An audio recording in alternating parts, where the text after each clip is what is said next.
Well, good evening. Today is March 16th, 2026. This is Rowan County Commission, our PM edition. We are grateful that you are here this evening. We hope that you find your time with us valuable, as we do.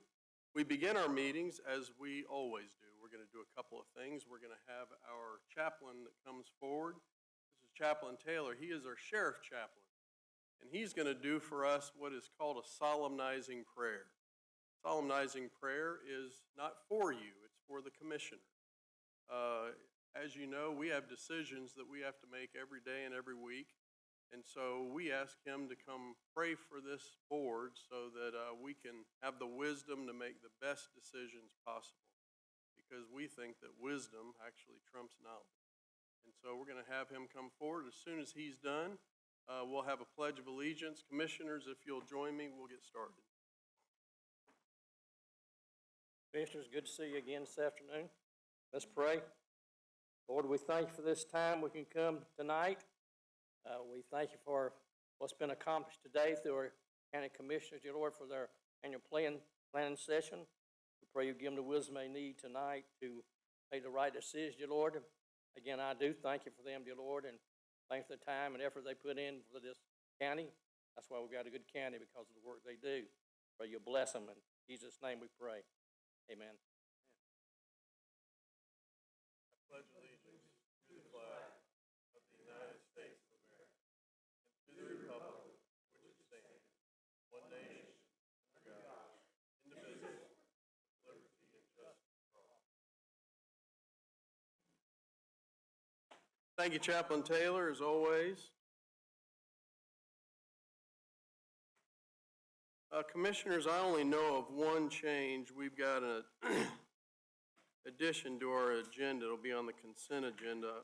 We'll add it as item S. It is Duke Energy easement for hangar expansion for the corporate hangar out at our regional airport. That'll be item S. Does anyone have any other additions or deletions? All right, if there aren't any, do we have a motion to approve the agenda as amended? So moved. Second. All in favor say aye. Aye. And then we'll need to approve the consent agenda. Motion to approve the consent agenda. So moved. Yeah. Second. All in favor say aye. Aye. By the way, we're a little short today. Commissioner Pierce has a family member with health issues, so he had to be there with them. And Commissioner Klusman, we started at about 8 o'clock this morning, I guess. Today was our annual board retreat.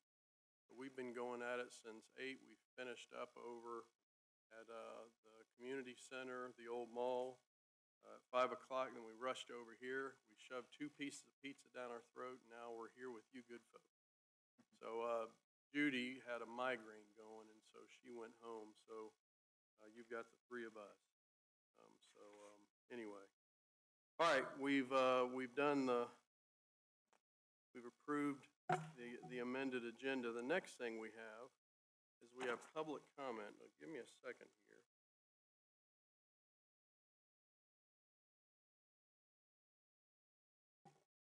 So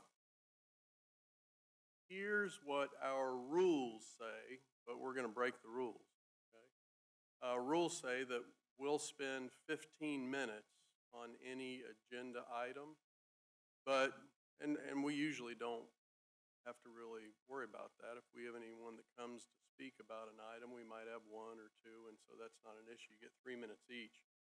But what we'll need to do, since we have 8, we would exceed our 15-minute limit, but we can do that. So I'm going to make a motion that we extend our time to 24 minutes instead of 15. That'll give everyone who wants to speak a chance, okay? So I make that as a motion. Second. All right, all in favor say aye. Aye. All right, there we go. So I'm just going to start rattling off names, and if you'll come forward. Connie, you're the first one on here. Connie, state your name, and it's good to see you. Glad you're here. State your name and I'll start. Connie Byrne, and most of you know me. I'm the radical liberal in the group. There's a lot of information and a lot of confusion about a proposed data center. And Greg and I have been talking about this, and there are three different pieces of news information that I have seen that are very confusing. One talks about a data center, the others talk about a manufacturing facility that will make stuff as support equipment for data centers. So I'm asking that Greg tonight, he has said he's going to come out and address that because you all usually don't do that. You're actually not supposed to do that. Respond directly to public comment. So tonight, we're going to get some answers. And I also want to add that I have some people, some of my friends who are very Democratic, who said to me, how can you like these people? I said, because I have come to know you over the last 11 years, and I know that you do what you believe is best for the welfare of this county and its residents. So there's my time. And I see to whoever wants to come next. We, three of us took office in 2014, and Connie decided she was going to look over us. So she has a reserve seat, and she's been there, unless she's been sick or on vacation, for over 11 years. So we have grown to love Connie. So thank you, Connie. All right, next on our list, Cheryl Malaguti. Is it Malaguti or Malaguti? Malaguti? Cheryl? Hi, Cheryl. Hi, I'm Welcome. Cheryl Malaguti. Malaguti. I Okay. live in China Grove. We've lived there for a little over 2 years. My husband is retired from the State Department of Corrections. He's also a former Marine and a retiree from the North Carolina National Guard. We chose Rowan County and China Grove for our retirement home because we like the small town feel and we like the affordability. Unfortunately, that affordability has gone out the window in the last months. Gas is going up, groceries are going up. Duke Energy is wholesale robbing us and not having any consequences, even though the courts ruled that what they did wasn't right. I'm here tonight hoping that we can talk to you in another format longer than 3 minutes because our family and our neighbors are suffering from cuts and rising costs. My husband had 2 different types of health care coverage, but now he's 65 and had to sign up for Medicare. So we've lost $200 out of our monthly budget. We've lost $100, over $100, because our escrow payment has gone up twice since November. And as people that are retirees, people that are frontline workers that don't get a lot of pay, we're suffering. And we would like to meet with you to find out what cuts are coming further so that we can plan for them and so that we can find out what the county can do to help your constituents that are being run over by these things and are drowning. So that's my ask, that we are able to meet with you and talk to you and find out what's coming in the near future and the long term. Thank you. Cheryl, thank you. Gabriel. Is this the husband? All right, the son. I never know. I'm sorry. Gabriel, welcome. We're glad you're here. Good evening, Commissioners. My name is Gabriel Malaguti, and I am a resident of China Grove. Tonight, you will hear stories of people personally affected by the cuts due to HB1. I would like to address that these stories are more widespread than just in this room tonight. As of April 2025, 20,649 people in Rowan County receive SNAP benefits. These people are now facing food insecurity due to a loss of these benefits due to HB1. Also, as of April 2025, 51,170 people in Rowan County are enrolled in Medicare. Those people are now facing the issue of not being able to see their primary doctor due to a loss of insurance.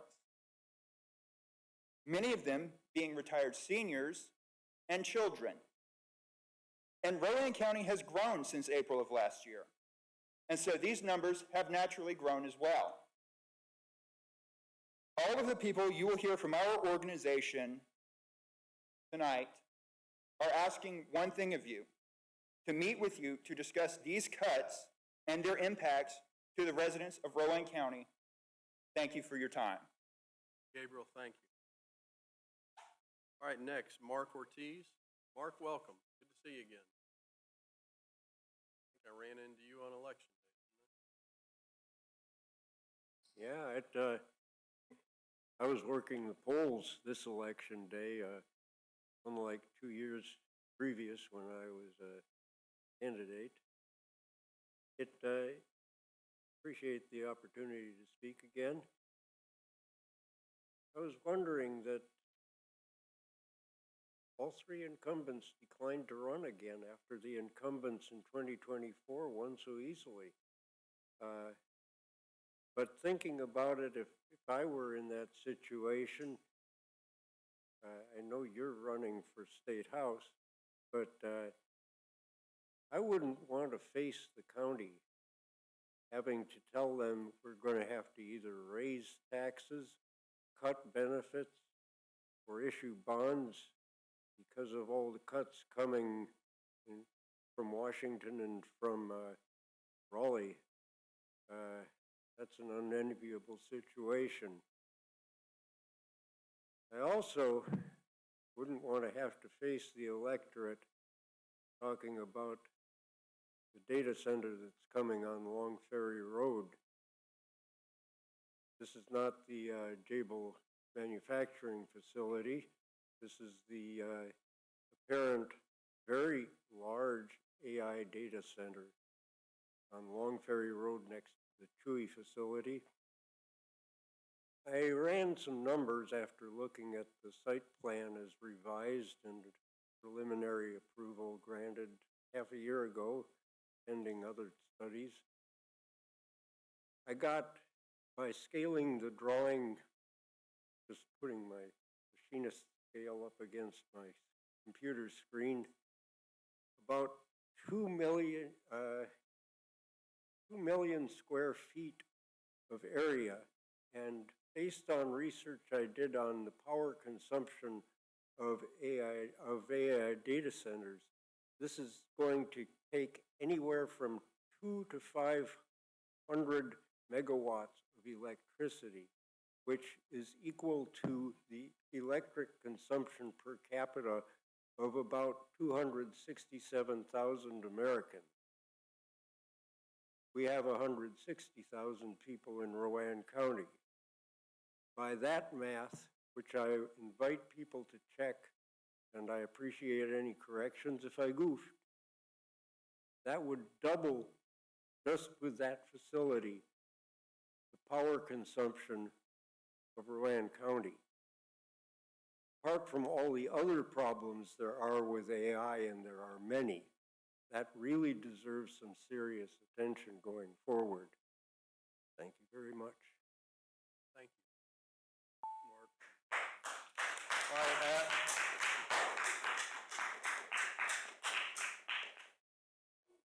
all right, we don't do cheering sections, but thanks. Adam Parnell. Adam, met you earlier, welcome.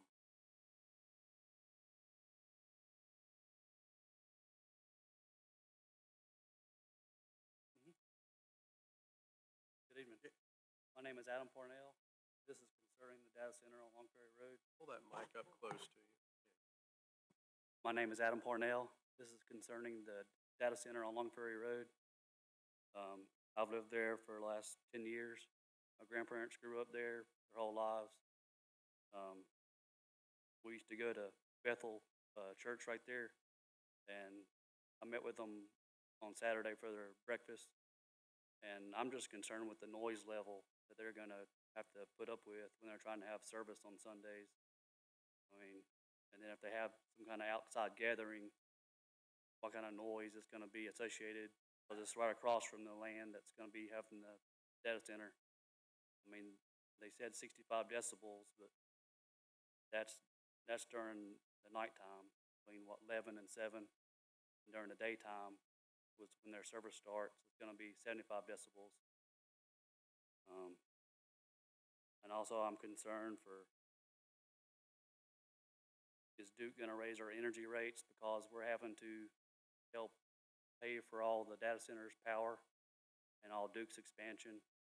Because you know Duke's not gonna cut any of the CEO's paychecks.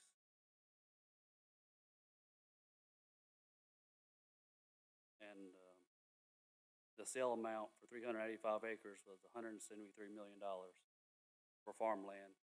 That was farmland 2 years ago.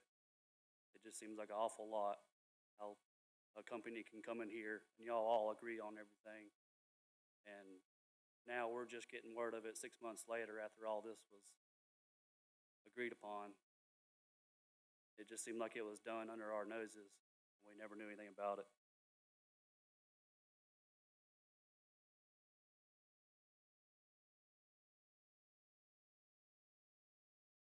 That's all I've got. Adam, thank you. All right, Samantha Ring. Samantha, we're glad you're here. Welcome. Good evening. Thank you very much for your service to our county. I'm also here to speak about the data center. I am a nurse practitioner formerly. I left nurse practitioner practice because I had cancer.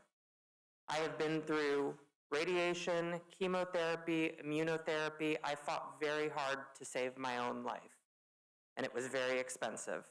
I lost my health care coverage because I had to leave practice. I now own a small business here in town, and I can't provide health coverage to my staff. What does this all have to do with the data center? As a nurse practitioner, I know these data centers emit a low frequency to higher frequency noise 24 hours a day. That noise can cause hearing loss. It can cause mental health problems. It can cause cardiovascular disease. Because what happens is with sustained and prolonged exposure to these noises, you start releasing cortisol. And cortisol in the long term can be inflammatory to the body. It can have massive health effects. Let's start with that. That's just the noise.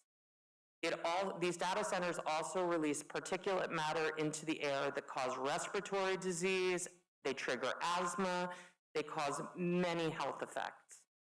Then there's the burden to our water system, and I have heard that this AI data center is supposedly not going to rely on Yadkin watershed, but I've also seen many electric companies make claims and then they don't turn out to be the case. I am very concerned about the possible environmental impacts of a data center to my health, but also to the health of you all, to all of the constituents living here in Rowan County.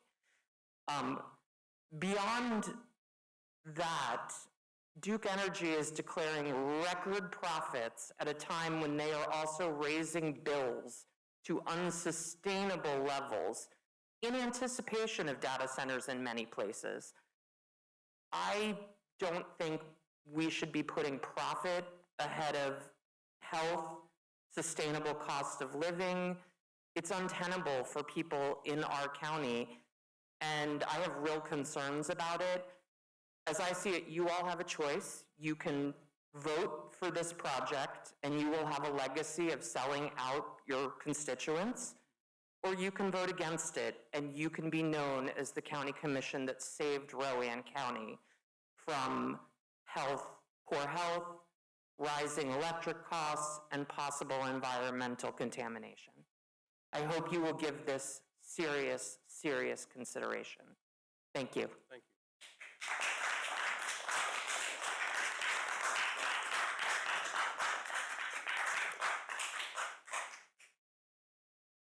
Anthony Collins. Anthony, welcome. We're glad you're here.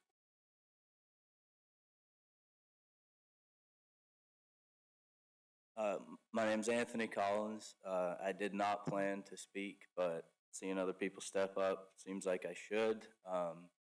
I am a regenerative farmer. I live just off of Long Ferry on Kern Carlton. I've actually been grazing my animals through the power lines there right alongside Kim Starnes, practicing this regenerative agriculture that I learned on YouTube. And it's awesome. It's brilliant. It's amazing for the environment. You guys, you prayed for wisdom, so I'm hoping you have the wisdom to know more than I'm going to tell you right now. But I moved to this country when I was 10 years old from Scotland, and it took me a long time to kind of settle in and buy into the American thing. But I'm as American as it gets now. And my family, we have busted our butts for the last 6 years, looking crazy compared to other farmers, doing this new method, this method that we believe can save this country's agriculture. I don't think I can do anything about that land being bought. I don't know what can be built there better. I know it's out of my grasp now, but we've all been on the internet, everybody in here, you've seen it all. You've got to sift through what the BS is and what the truth is. We all know these AI data centers are going to build our enslavement. That's what's happening. For you guys that are older and wiser than me and my family, we're the future. And, you know, I would really, really love if you could consider people like us when you're making these big money deals. This is my first attempt at this interacting with the government kind of thing. Like, this is doing my American thing. I want to have faith in that. I really do. But if this goes through and we all get messed up from this, like, I'm not sticking around. I'll tell you that. Like, if you take if you start polluting things around there, if our water gets affected, if our electricity, all these problems start happening, it kind of goes against the vibes of me caring about the environment. So I'm not going to stick around here to do that. And maybe we're not bringing in all the cash, but we're a really important family in this community. We bring people together. We're doing this American thing, this thing that you guys taught me coming up, pushed me to care about. We're trying to do that. And I really feel like if this goes through, you know, you're tossing that out. And like has been said before, that's going to be your legacy. And I'm reminded, I mean, corny thing, the Lorax, you know, you're not going to be able to eat your money. So that's that.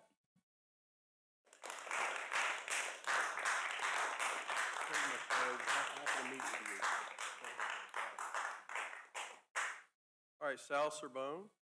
Sal, we're glad you're here. Welcome.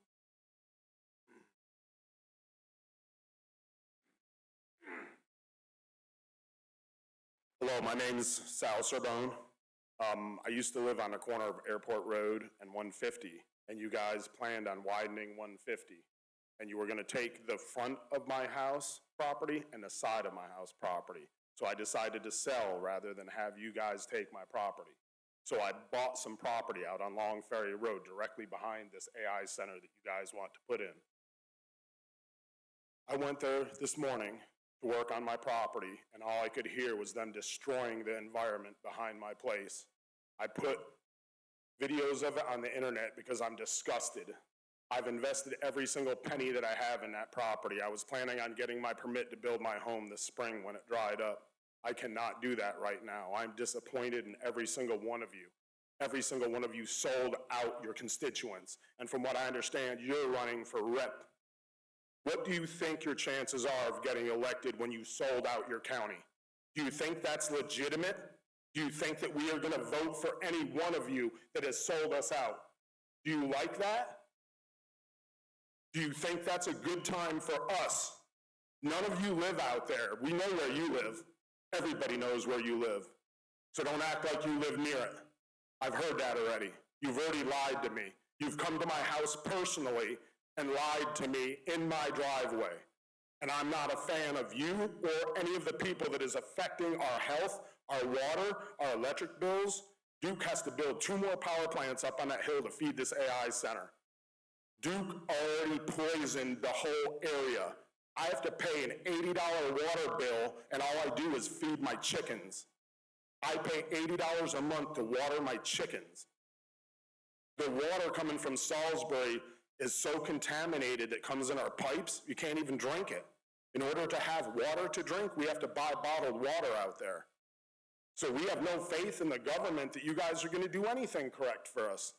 I mean, from the fact that you've done what you've done so far with that data center shows you have no care whatsoever for the people that live out there.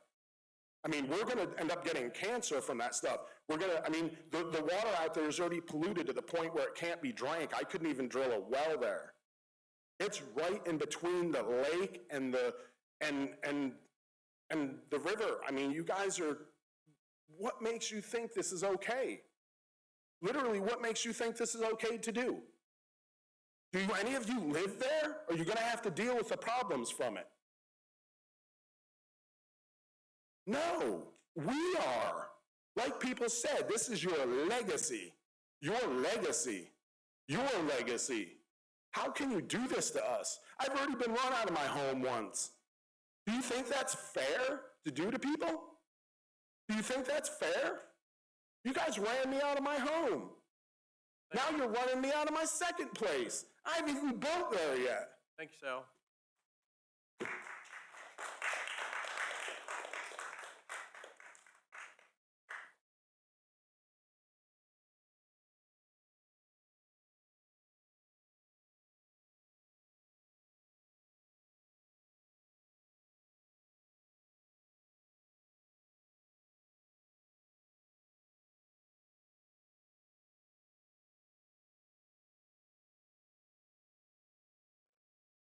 Hello, there we go. So my name is Greg. I'm County Commission Chairman. Been a commissioner for over 11 years. I have never done this. In 11 years, we've had crowds come in and talk about different issues. Our rule is, it's just the rule of governing. We don't respond to public comment. Public comment is your time to talk about what your concerns are. So I've never stepped out from behind the desk and come out here and talk to a crowd before. This is the first, and there won't be another. I don't know about what you just heard. I don't know if you all know, I am a resident of Long Ferry Road. My wife and I built a house down Long Ferry Road, and I drive up. Excuse me, I'm speaking. Your time is over.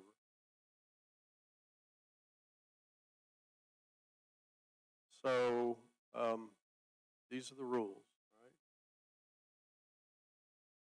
right? We have the opportunity of escorting you out, and I don't want to do that. Okay? Thank you for the wink, too. Appreciate that. So listen, I'm here to talk to you all tonight about what the issues are. I'm going to talk to you about some of the things that we've heard, some of the things that we've seen.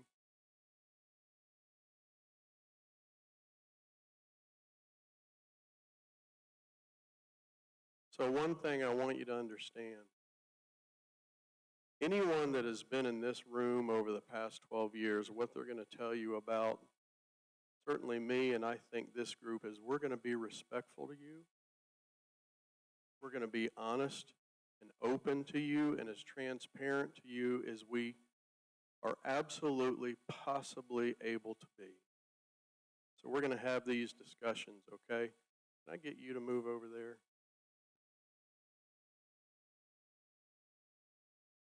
So, let me give you some good news. Who is on the new water line on Long Ferry Road? The Dukeville folks.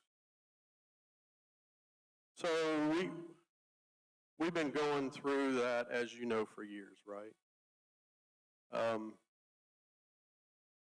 Those water lines went in. We've provided water through SRU. We've run into some issues. Raise your hand again. I don't know how many of, is it only 2 of you? But the rest of you know all this, right? So these folks are on what's called the Northern Water Line, and it's owned by the county because Salisbury doesn't have lines out there. when that water line got laid and they turned it on, anytime a new water line comes online, the Department of Water Quality, whoever it is, I won't get those words right, but they have to go out and they have to take water samples out of people's faucets. And when they did that, they found that this clean water that was coming out to your houses was interacting with older homes' copper pipes in a way that was different than your well water was interacting.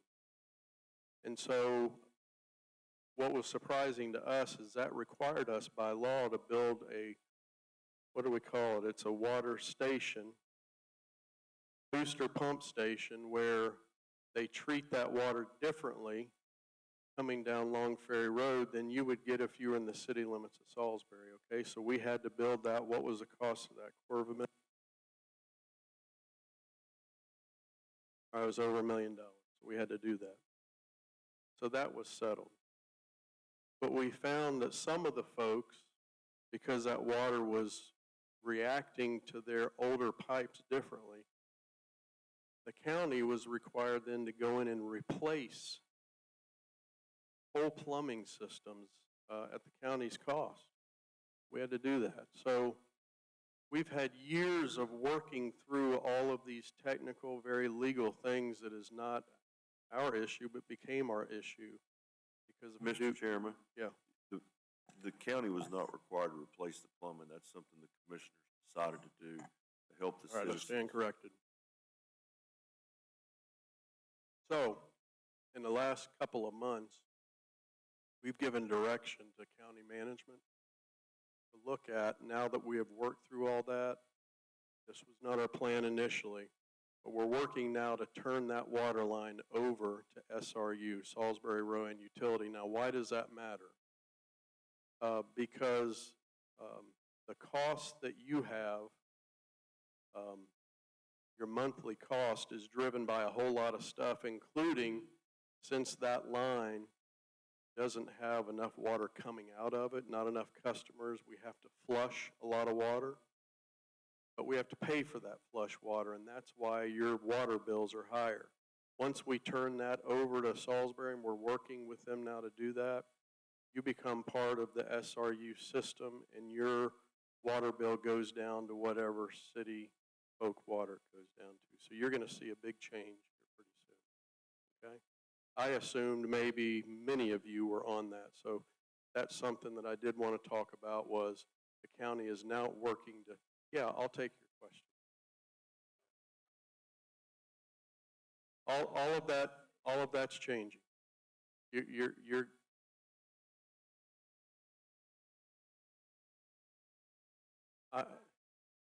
I'm going to give you my card before you go if you'd like it. And we've kind of been through that with those residents. You may not have been. I'm happy to sit down and explain to you why it was that way. But all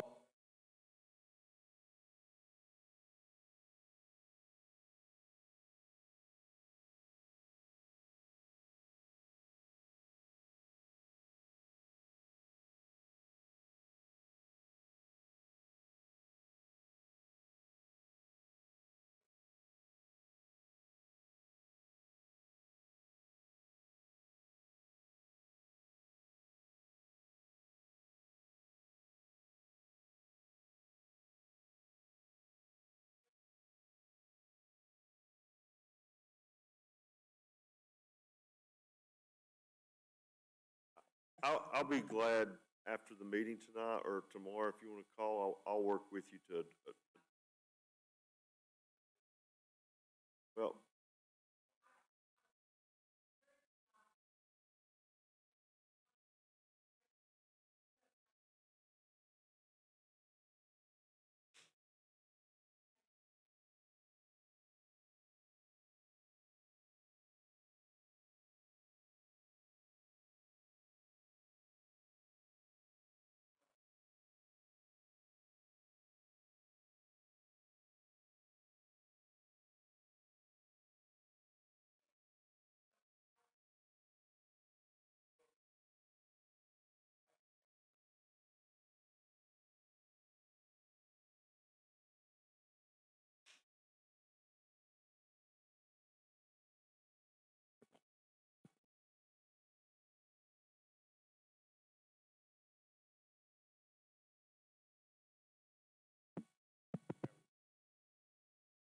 All right, so I've seen this thrown around a little bit. There's a company called Jabil.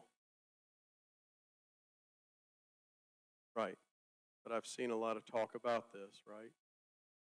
Gildan was in Granite Quarry, and Gildan consolidated and pulled out, a whole lot of reason for that. We had an empty building, and a company from St. Pete has last year agreed to come to Rowan County, and they are a manufacturer. And one of the thousands of things I would guess that they manufacture is data center racking equipment, right? So racks, all kind of stuff. That company has nothing to do with the data center. It's just pure coincidence, okay? Wanted to make sure you understood that. There are a lot of questions. Let me just say from the outset, you are right to have questions. But I want to say something, and I want you to hear me, and I want to be very clear about this. So watch my lips. There is no data center deal. Excuse me, I'm talking, okay? I'm going to be respectful. There is no data center deal, right? We have made no offers to any data centers. No data centers have made any offers to us. We are not speaking to any data centers. There is no data center deal. Now, I don't know if this is just habit or if there's a reason for this. A lot of folks call it AI center. I don't know the reason for that. Right? This is a data center that we're talking about here. And data centers are touching every aspect of our life right now. So I have issues and questions and concerns that are completely separate from data centers about the whole topic of AI. Right? But data centers, and I have some notes with me. Listen, I've been spending days and weeks and hours and hours and hours and hours and hours upon hours studying all this, like we do with all of the projects that we are looking at, to understand why I had our pastor come up and pray for wisdom, because we have decisions to make on a whole range of things. So I have 4 pages that I'm not going to read, but I'm going to highlight the things that we are dealing with in our daily lives. Data demand is not going away. There's 4,000 data centers across the country now, and many more planned. But data center customers are Visa and MasterCard, United Healthcare, Pfizer, Moderna, Netflix, Disney, Walmart, Kroger, Target, Tesla, Toyota, Ford, Department of Defense, NASA, most of our universities, Salesforce, Uber, AT&T, Verizon, AstraZeneca, BMW, Lockheed Martin, Boeing, Northrop Grumman, PayPal, FedEx, UPS, Mayo Clinic, our state and local government hubs, T-Mobile, architectural firms, hospitals, transportation, retail stores. Where's Randy? Did Randy leave? Does the county rent space? So the county of Rowan County, because we don't have buildings full of computers to do payroll, tax records, all of that, we actually are customers of data centers. Now, some of you may think we're evil, but that's part of what we do. We've got our emergency services director there. I'm going to talk a little bit about what that means to emergency services, so we can focus and just choose to call this an AI center. Fine, I mean, you can do that. I just found that odd, because AI, though it's been around, it's coming on us like a herd of turtles, right? And it's gaining steam. Our airline industries use data centers for predictive maintenance on jet engines and fuel optimization, your reservation and ticketing systems, crew scheduling, flight operations, grocery chains, for real-time supply chain, hospitals, towns and cities, our fire service, National Emergency Response Information System, GPS integration for trucks, real-time traffic data. They monitor live sensor feeds such as alarm status, the vehicle industry. You know, I get in my truck and my truck is updating software over air. That is all done through data centers. Autonomous driving vehicles, I'm an insurance agent. I'm not real wild about that, and I don't ever think I'll get behind a vehicle that's self-driving. High education and academic research, genomic mapping, MIT, Johns Hopkins, climate and weather monitoring, gaming systems, government intelligence and defense, national digital services, smart city systems, the energy sector. They do power demand planning, cost allocation modeling, grid monitoring, agriculture. You know, agriculture, where's our farmer friend? Agriculture is the #1 industry in Rowan County. We don't forget that, right? And so they do something called precision agriculture. You guys know what this is. John Deere and other agricultural tech companies are massive users of data centers. No, our local folks. Well, no, but I'm saying the agriculture community itself. Yeah, they use big data to tell farmers exactly where to plant, water, fertilize to maximize yield, media, entertainment. Listen, so no, I'm not. So this is my time. So.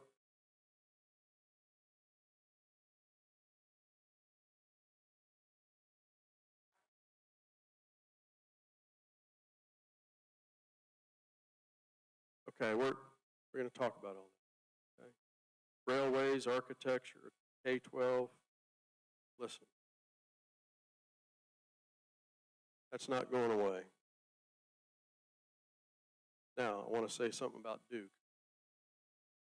In 2014, December 1st, 2014, 3 of us, Jim Green and myself and Judy Klusman, were sworn in the evening of December 1st, 2014. In 2015, the representative for Duke Energy came to speak to us, and he told us in 2015 that Duke Energy was looking at expanding their operation out there, a plan for future growth in the region. Of course, you know, we're connected to a lot of different Duke hubs. I was at Duke recently, and when they take one of their generators down, they have to switch over power from the Lake Norman facility. And so we don't just provide power for Rowan County, we provide power over a whole region. So they told us in 2015, there was no talk in 2015 about AI or data centers or any of that. In 2018, Jim Green and I were invited to go out to watch them push the button to implode the old coal-fired plant, right? That was the first step in them replacing the old coal fire and expanding their energy operations. Had nothing to do with data centers. It had nothing to do with AI. This was studied for decades, and it was time for them to provide additional energy. The site that these new generators are going on will be on the footprint of the old coal-fired units. That's why they took those down. I'm telling you this because what I read and hear and that I hear as kind of conspiracy is that this is being built for a data center, and that's just not true. This planned expansion, as they've been talking to us about it since 2015. Are they going to use power from that if something like this happened? Of course. But So we as commissioners have questions about that, and I'll talk to you about that in a minute. One thing that was brought up about the sale price of the land, we don't control that. The market controls that. And so they sold it for what they sold it for. That's up to them. Those are two developers who decide between themselves what they think the value of that land is, and they do that. We hear that we hadn't talked much about this. We met with the Salisbury Post this morning. I don't know if you've got that timeline, but we started these conversations. We started these conversations about that property back in 2021. And so now there's two different timelines here, right? In 2021, we began having all these meetings, and it was about an industrial site, right? So that is absolutely true. In 2020, was it 4? Yeah, 2024, the developer came to us and said, hey, the zoning that we have on that doesn't include data centers. Would there be an issue with adding that to it? Back then, there was really no big uproar over this, and we said, you know what?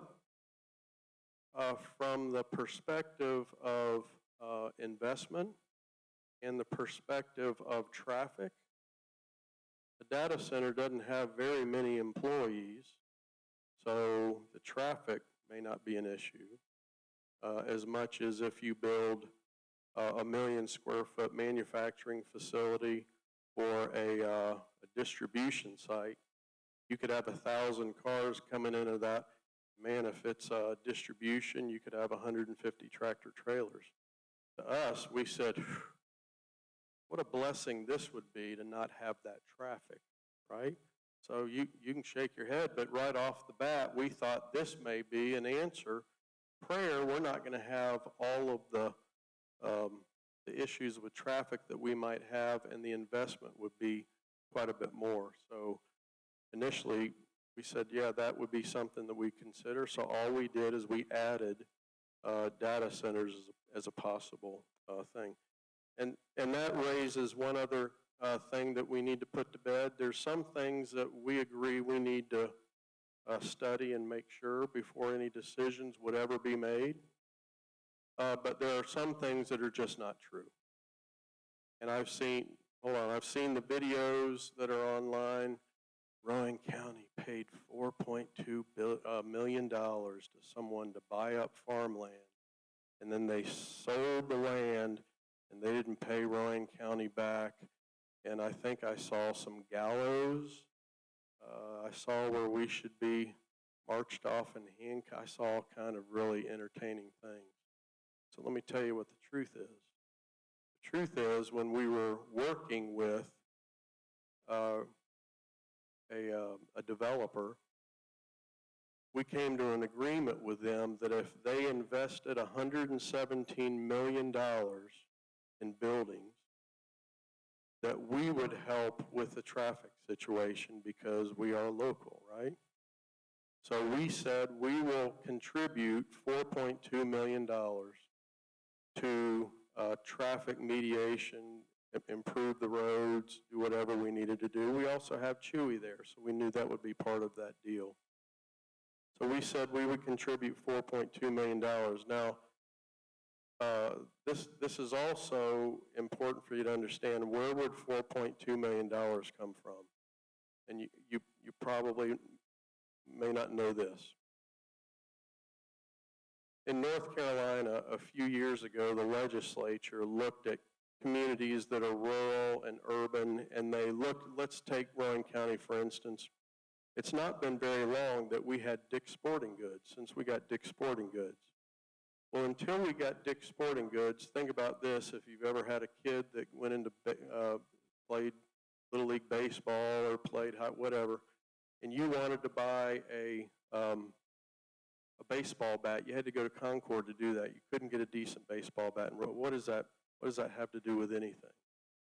Well, what the legislature felt like is smaller communities didn't have the same shopping benefits that larger communities had.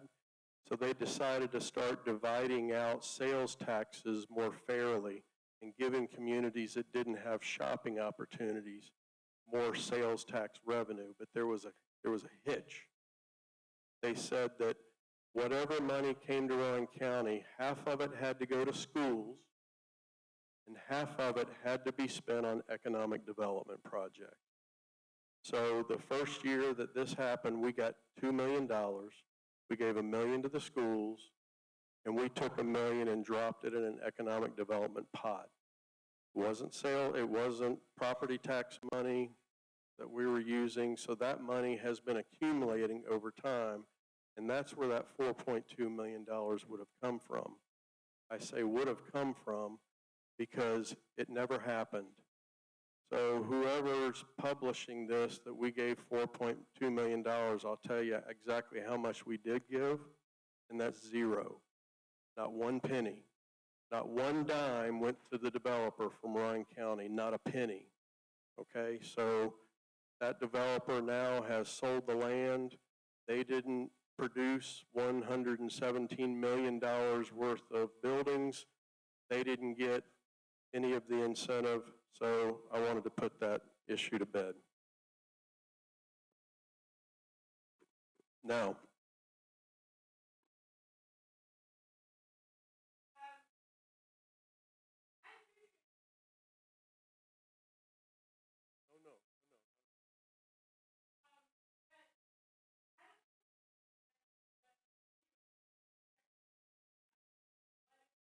we're going to talk about that.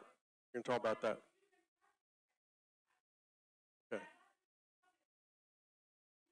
No, public comment is over. And so I'm trying, again, to address what your concerns are. You know, folks are saying we want transparency. So we determined tonight I was going to talk to you about what the concerns are. So let's talk about that, okay? All right. What?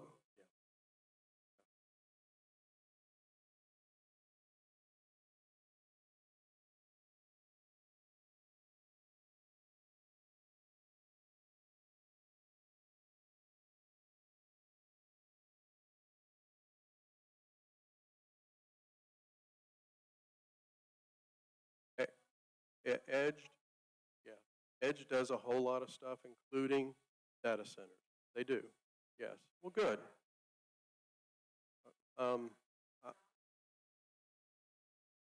Okay. Let's talk about that now. Okay. Yeah. Yeah.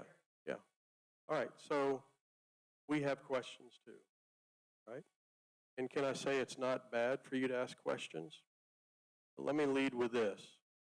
Every data center project in the entire nation is different from every other one. Let's talk about water. Right?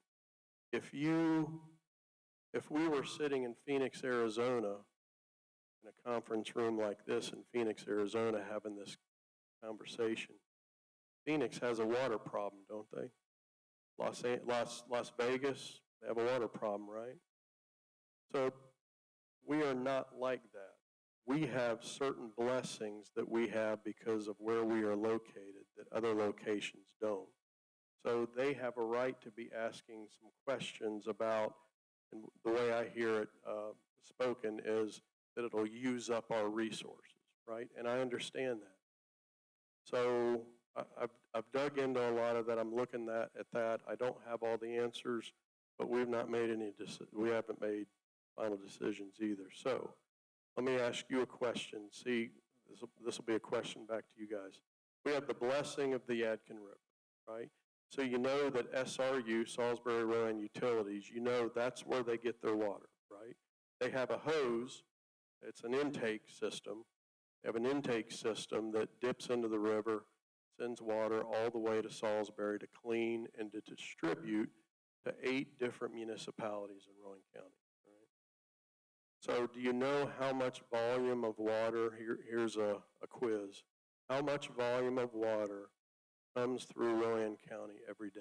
Anyone know?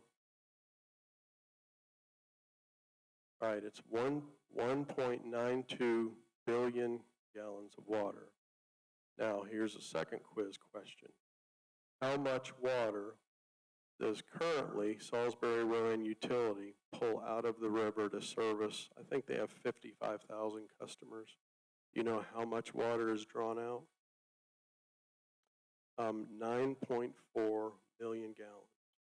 So if anyone has their phone, might be a good exercise, put in 1.92 billion gallons, or 1.92 billion, and divide that by 9.4 million. And I think what that number is 4/1000ths of a percent that is currently being used by SRU. Okay?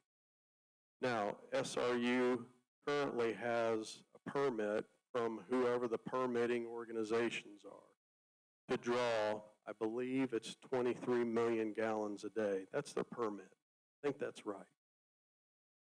If a data center were to come to Rowan County and want to draw water, there's all kinds of systems now, you know that, right? You've done your study. If they were to use an open water system that is drawing water and sending it right back, they would use anywhere from 2 to 3 million gallons a day. Okay? No, I'm sorry. I'm sorry. So it would be, it would be, okay, so we have asked, we have done some study.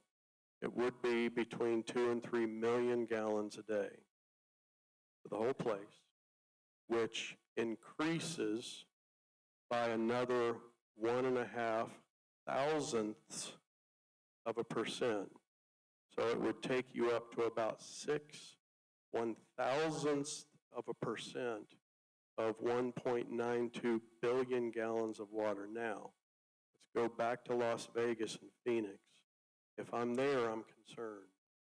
If I'm in Rowan County, I'm not quite as concerned because the draw is just, from a comparison standpoint to the blessing of what we have in the Yadkin River, that's a big difference. Okay. Let's talk. I understand. So, if you know, there's really 3 types of cooling systems. There's fan, right, where it's mechanical. But there's 2 types of water cooling systems. One is kind of an open-ended, right? Another is a closed loop. We'll talk about that in a minute. If they use an open-ended water system, where does that water come from? Any ideas? Well, it's going to come from Salisbury Rowan Utilities. So they would install a dedicated line all the way from Salisbury, all the way to the project. It's on a separate line. So as I've studied like you have, there are some complaints that, well, I go to turn my water on and I don't have any water pressure. It's not the issue here. We're marking that off the list. It's on its own dedicated lines, and it would require significant upgrades to SRU's system, their whole utility, that would be 100% paid for, 100% paid for by the project. You would share in none of that, okay? The water comes into the system, and when it comes out the other side, is it discharged back into the Yadkin? No, it is not. It goes back to Salisbury, and it's cleaned again. Any project that would come here, there are multiple ways for this to happen, okay? So it would come in off of SRU's water that is clean enough to drink, except for the issue we have with our spigots, right? And when it leaves their system, it goes straight back to Salisbury for them to clean and them to sell out to all of those folks. Adam, I forgot that. I won't forget that again. Adam.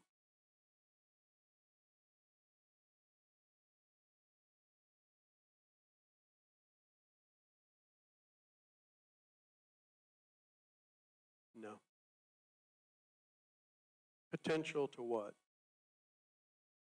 To tap into the water? No.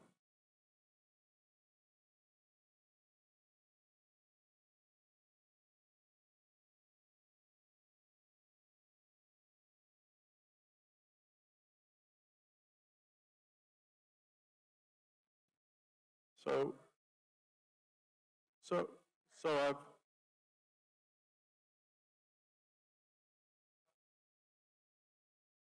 do, no. So do you not think that as this question has happened that we have not researched? Yeah. Yeah.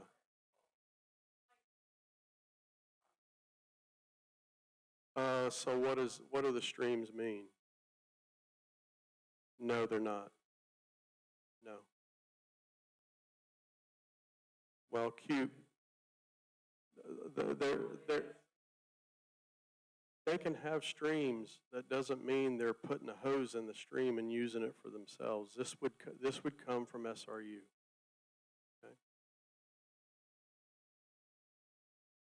So that's edged.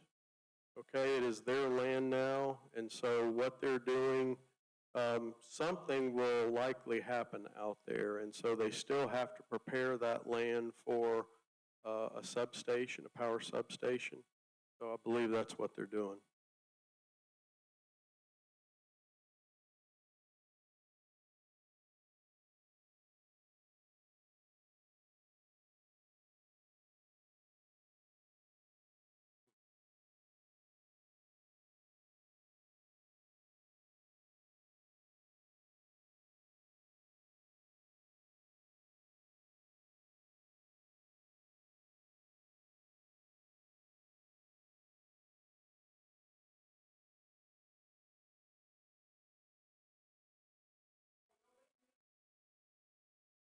Okay. So I don't,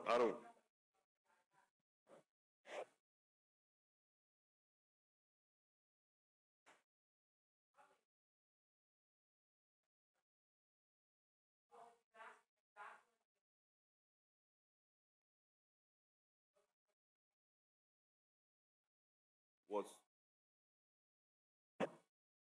yeah, so I can read through it all, or what we plan to do is sometime tomorrow, it may take to Wednesday, probably not, is to have on our website a list of every public hearing, all the public notices. Best I can tell, there have been 8 public hearings. Now, a lot of those had to do with the manufacturing before the data center was around. So, but the public hearings we've had in 2024, the Planning Board had one on June 18th. There was one on August 19th by the Board of Commissioners, then another one by the Planning Board on September 22nd, and another on the 29th. There's been 4 as of 2024, and you're only required to do a public hearing if it's for the Board of Commissioners. As I understand it, Rowan County ordinance has a courtesy hearing that goes before the Planning Board. So these matters, when it went before the Planning Board, would have been a courtesy hearing for the folks that live within a certain mileage from that area. But anyway, instead of reading it all to you, in the next couple of days, if you check our website, and I've asked Randy, we'll try to have it on the front page. We'll also push it out on Facebook and say, here is, we'll call it, I don't know what we'll call it, the Long Ferry Data Center, or the Long Ferry Corridor information, well, I can tell you, the Long Ferry Road Development Timeline may be what it's called. Anyway, it'll have every document, every public hearing that we've had. And some of those public hearings, are around the corridor study we had, the courtesy hearing, et cetera. So the information will be made available to everyone.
we know that they do a lot of different projects.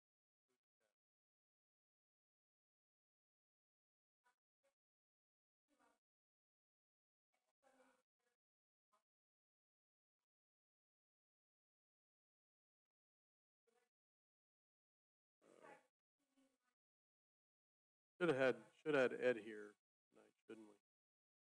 By the way, Rod Kreider is here. Rod is the head of our EDC. I've seen some things said about them as well. So, on what, on, what's that?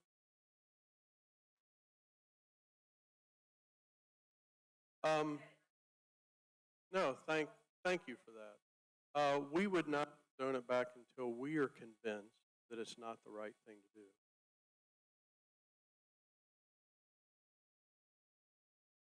By who?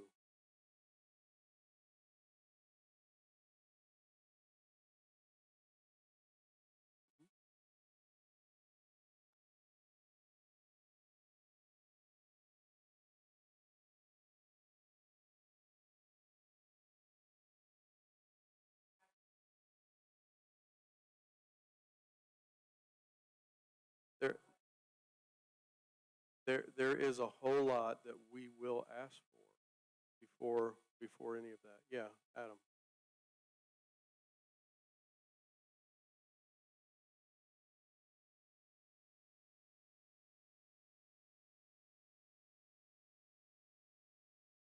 Because there's statute that tells us by the state who has to be notified, and we follow statute. Yeah.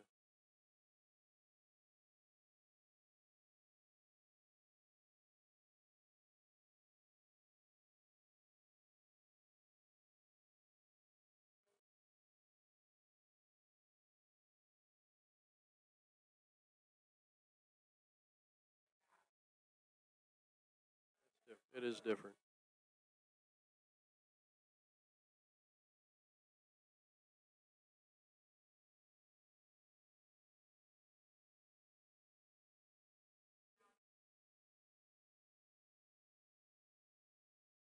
Well, that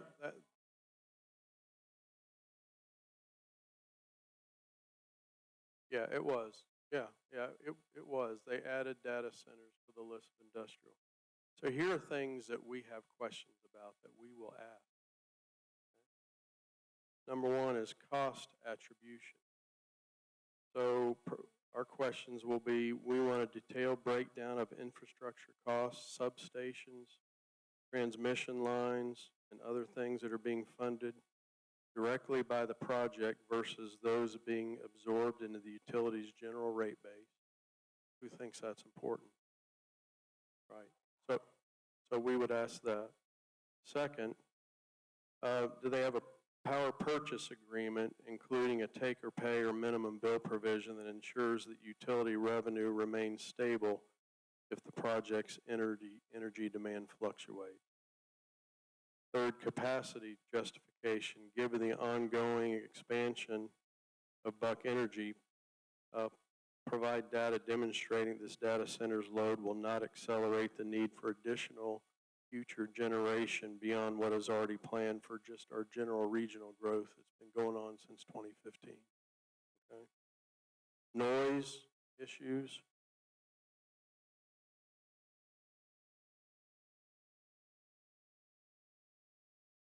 Okay, well, we have a sound ordinance. Okay, we have a sound ordinance. That's part of, we just passed that. Had nothing, that was, well, I don't know when the sound ordinance was done for a whole other reason. People were shooting off tannerite and things like that. So we addressed the sound ordinance, had nothing to do with that, but they would have to comply with sound ordinance. But we would ask for an octave band analysis, providing a noise study, including a full octave band analysis, specifically requesting a model decibel level for high frequency and low frequency ranges. So that's something that we would ask for.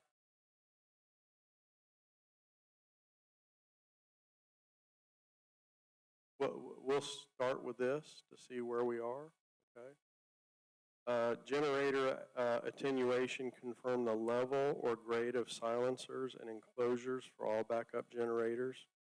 Will critical grade or hospital grade attenuation be used? Let's see, and we would ask for an audit commitment. Is a developer willing to commit a post-construction independent noise audit 90 days after full load operations begin to verify that the modeling matches the actual neighborhood impact? No, they're not doing that. They have to hire someone, and we'll be part of that, our planning department, okay? No. Well, whatever happens there, they would put in turn lanes anyway. But if a data center came in versus say a distribution center, the road load would be so low that probably all we would ever need to do at this point is put in turn lanes. We wouldn't need additional lanes. We wouldn't need $4.2 million worth of road improvements. Just turn lanes would be it. Now, from a water chemical management, so if we didn't talk about the closed loop, but closed loop, I understand that is closed, and that stays in for 5 to 7 years.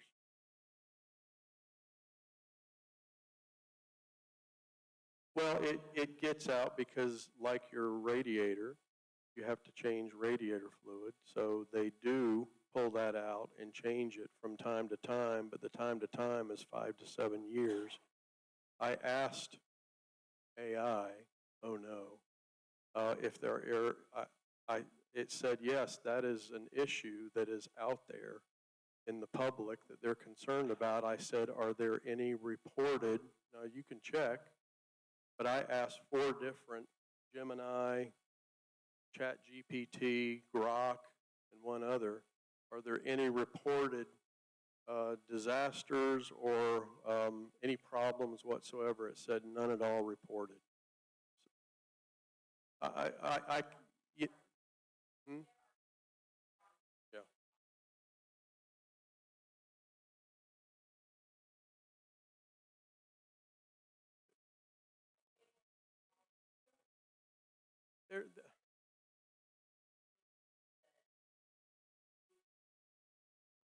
We do NDAs on I don't know if I'd say most of our projects, but there are real concerns about all of the projects that we do. Let me just give you an example of what an NDA would be.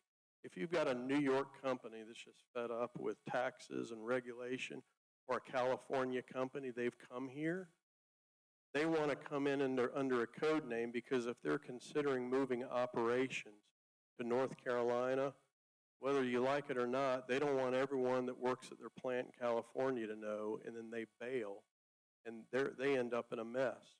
So NDAs are, I'm sorry, they're just common, and we sign them all the time, okay? So we'll give it a code name, but we'll still talk about the project, okay? Scott is the vice president of EDC. Scott comes in here, describes what the project is, lays out all the capital expenditures, all the jobs, what they pay, all of the issues that have to do with that. So let me go on. Discharge protocol. Confirm the volume and chemical concentration of blowdown water. If you've done any study, you'll find out that that might be the biggest concern, although there are no reported issues. What I found. Now, if you want to find them and report them, that's fine, but I've asked over and over and over, are there any incidents that will be returned to the municipal water system? Will there be an on-site pre-treatment or monitoring station before discharge? Water supply redundancy. Confirm the technical specifications of the dedicated water line and any other investments that a company would make in SRU. Air quality and backup systems. What fuel type will be used? Will the backup generators use traditional petroleum diesel or hydro-treated vegetable oil, okay? Testing schedule, provide the anticipated monthly and annual testing schedule for backup generators. Are there restrictions in place to prevent testing during nighttime hours and weekends? BESS integration, is there a plan to integrate battery energy storage systems? These are all new. These folks aren't deaf, they're hearing what concerns are, and technology is changing significantly to address these issues. So noise is an issue, and we've got a noise ordinance in place, and so that's something.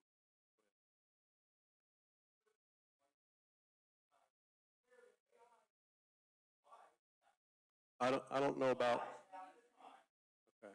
Yeah, it lies. You're right.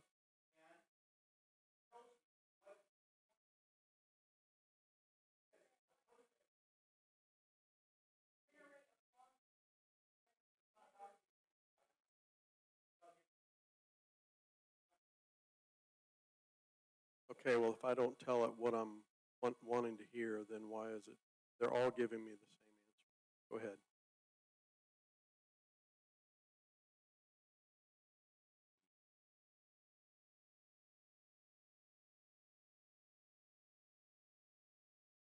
I don't know. Yes.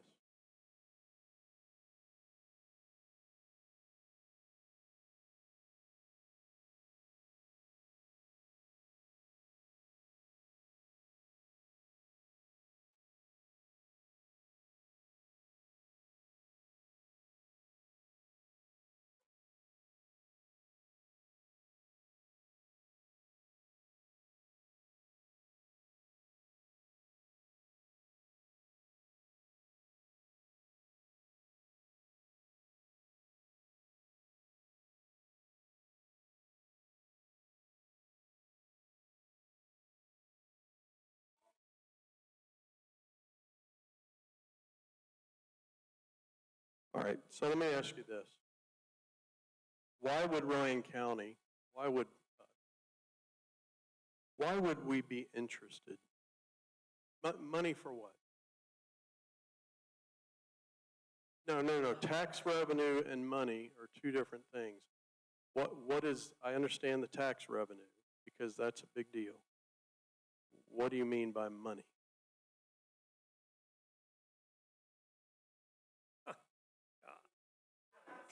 All right, so can I hand you the microphone, and on camera here, I'd like you to repeat that you think we're on the take. Well, we could be. You're saying there are many cases. Okay. Okay.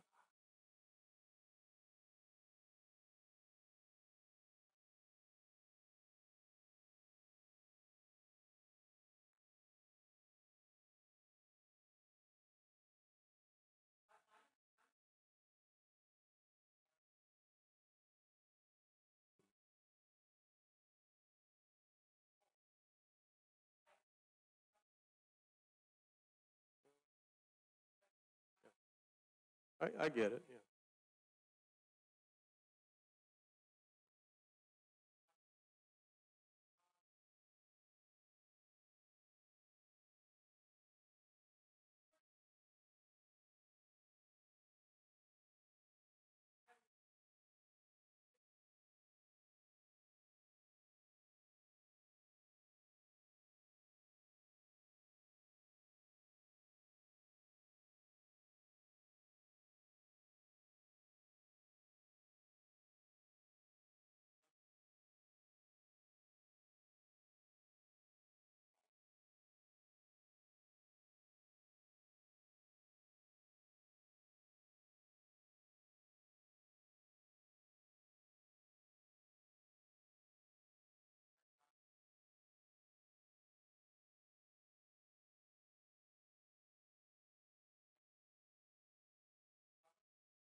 So, yes, ma'am.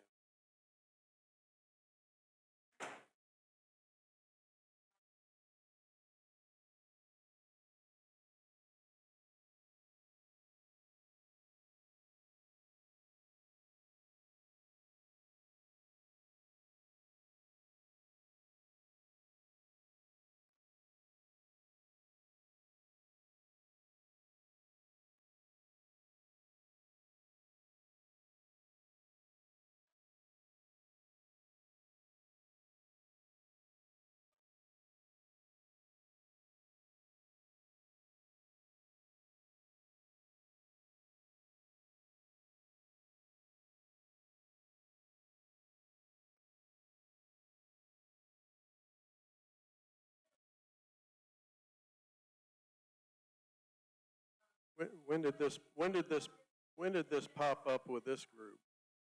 Just a couple weeks ago? Yeah. Yeah. Yeah. Right. So a lot of the stuff I think we've discovered is not true, right? A lot of it that's been, yeah. Yes, that's true. That's true, yeah. Because you're within a certain zone, yeah.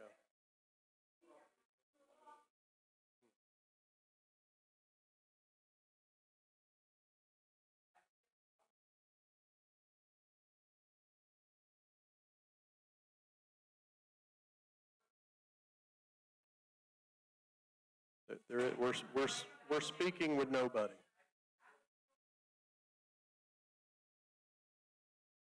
Yeah. But,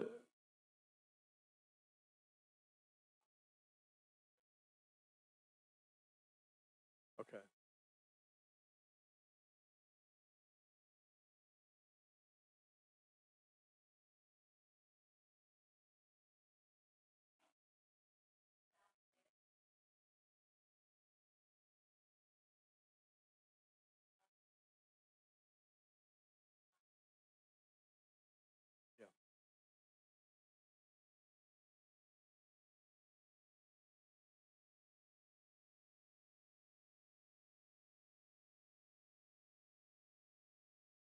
Yeah. My biggest issue is what is the water usage? And if it's an open system, um, how is that accomplished coming from Salisbury and back to Salisbury? Are they double walled systems? What what is the protection there? The second is certainly the power usage, and how are costs, if at all, passed along to you guys? We're very concerned about that.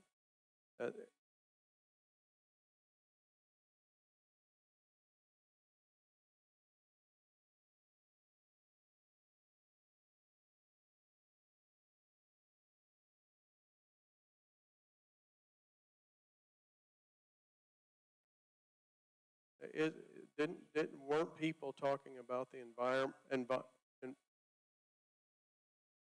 yeah, and the water has to do with the environment, right? Putting water back into the Yadkin River, or ground well contamination. That's exactly what that's about.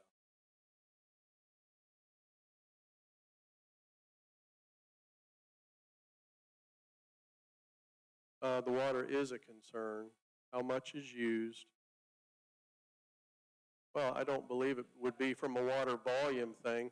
But the question is it going to contaminate your wells? And that's a question that we have, and that's an environmental impact issue.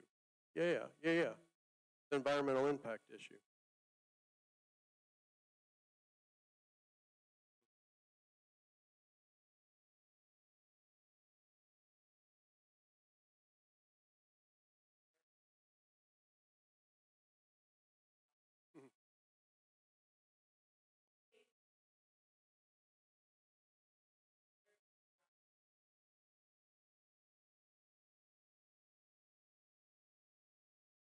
So they have the zoning, they own the land. They have the right now by right to have permits pulled, I would guess, you know. It's industrial, is it industrial? I wish we had invited. No, no, it's all part of that, it's all part of that zoning.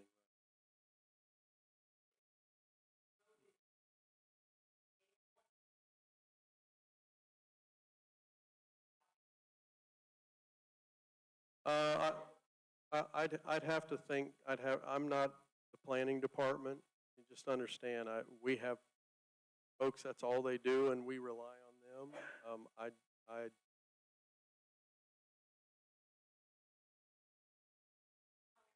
Yeah. Yeah. Right. Yeah, I understand that. So, I mean, you're talking to the right folks. So I want to talk about the issue lastly, about what are we interested? Why do we want? Typically in any economic development deal that we're talking with, we're looking at jobs and investment. Let me finish, okay? Some deals that we do are heavy on the jobs, but very little investment, right? So we look at that as, is this a good net deal for the county for folks who are making $9 an hour and need benefits and $20 an hour, right? Our goal just a few years ago was to be at $16 an hour with all the companies that we're bringing here, and now we're over $30 an hour average, so that's a good thing.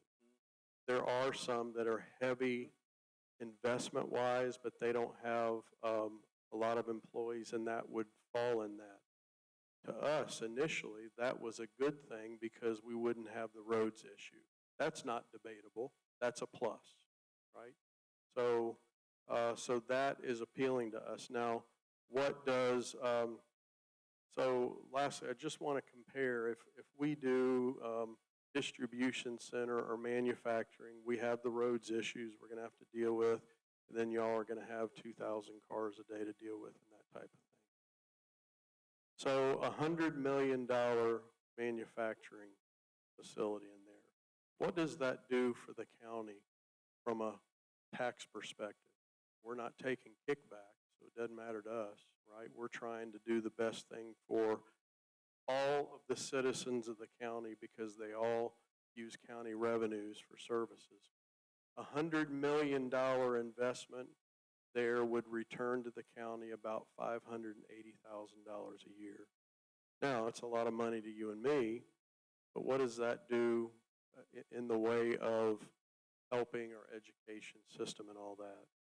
If you do a data center, and this is why it's very interesting to us, a data center could be between $5 billion and $10 billion. Now, what is the difference there? We don't know if a data center comes here, if they do a $10 billion data center, the revenue off of that, just to the county, would be about $58 million a year. Now, why is that enticing to planners and the finance department and all that? And this is what I want to share this with you, because today I told you we spent our day at our board retreat, and we had all of the directors come through and say, here's what we need in spending in 2026 to 27. And I'm going to share with you a couple of those things. I want you to understand. I see your hands. You don't. I'll get to you. So the budget that we're working on now is a $208 million budget, okay, which is less than last year.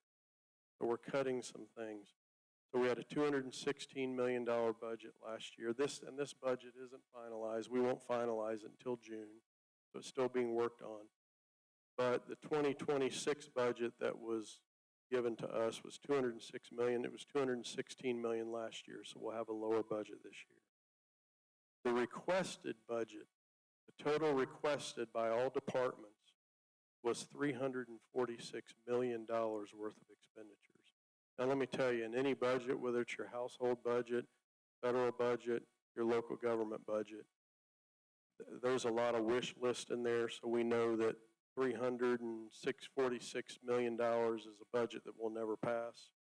But there's a lot in there that is have to do. We got roofs that are leaking. We got to repair roofs. They're going to need a new school in the South Rowan area. Just the school is $60 million to build a new South Rowan elementary school. Here's the question. How are we going to pay for that? We didn't pay for it before. We didn't pay for it before. We are experiencing issues now that we as a county have never experienced because of the growth that we have going. So we know that we're going to have a South Rowan elementary school. They're guessing around $60 million, okay? That's just,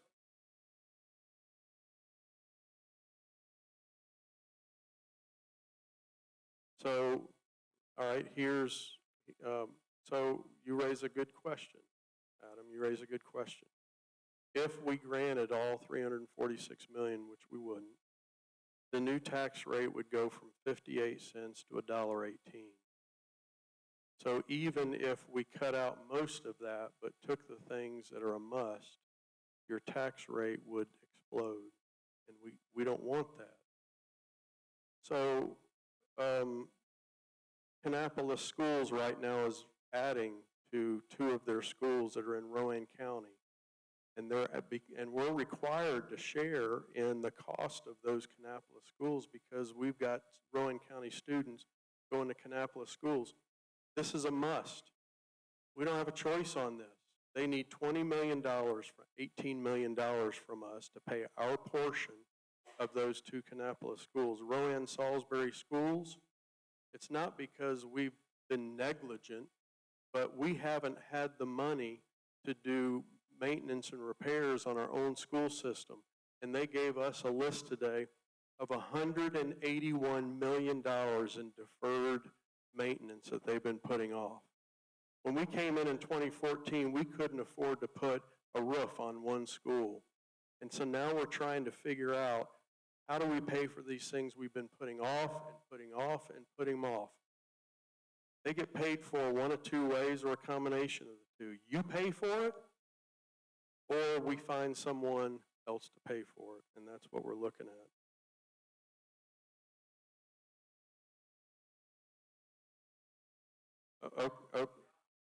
Can I acknowledge that and say okay? Rowan Cabarrus Community College, $57 million in new needs. Dan Nicholas Park is falling apart. It was set up in the 60s or 70s. And now when you take your kid there, you can't even go to half of it. They have probably $20 million worth of repairs and upgrades. EMS, you guys live out Long Ferry Road. I live out there too. I asked our EMS director, I live on Long Ferry Road and I have a heart attack or stroke, TJ, how long before an ambulance can get to me? 20 or 25 minutes. We have emergency service holes, HOLES, all around our county. We need to build EMS stations around the county. They're about $7.5 million each. How do we pay for that?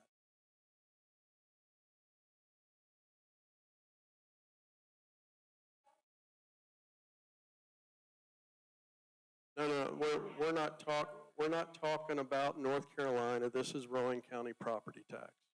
No, you can shake your head. No.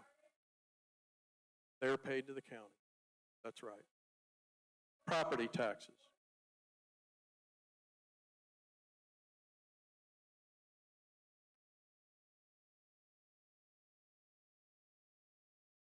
No effect.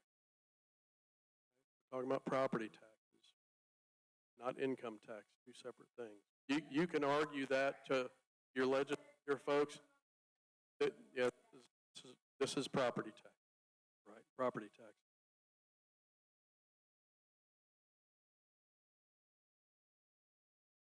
You know, that's a good question, and I've seen and heard people. It seems to me that the narrative that goes out, it gets bleaker and bleaker and bleaker every day. And some of the things I say that's a concern. Some of the things I'm just like, that's just not true. I mean, now I'm not a realtor. We've got a realtor here in the room, but we built Chewy, $60 million project. Property values went up. Now, did it go up because of Chewy? No. People didn't build there because Chewy came in, but Chewy did not keep property valuations from going up. So,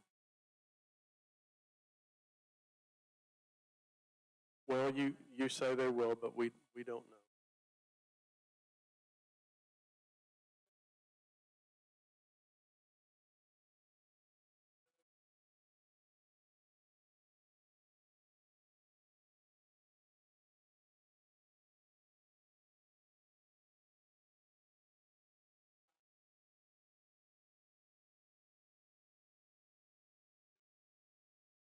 Doesn't matter. It doesn't, no. It all is.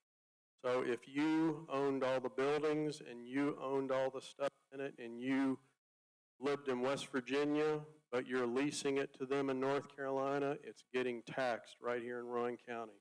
So that's not true, okay?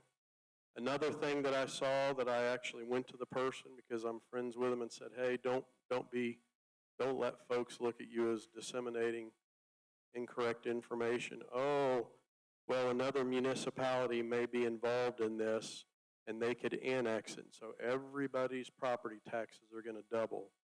Not true. Rowan County is called it is a voluntary annexation state. You cannot be annexed into any municipality without asking them to annex you.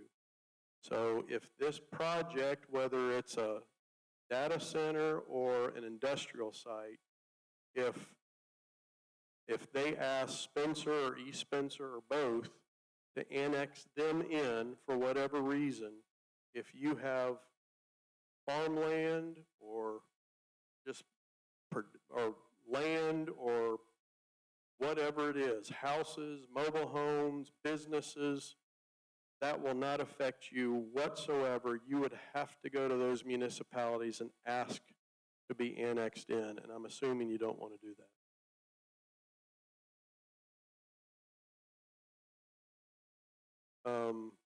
I don't know that answer, but they can't annex you in, so that is a debunked issue as well. Okay, so.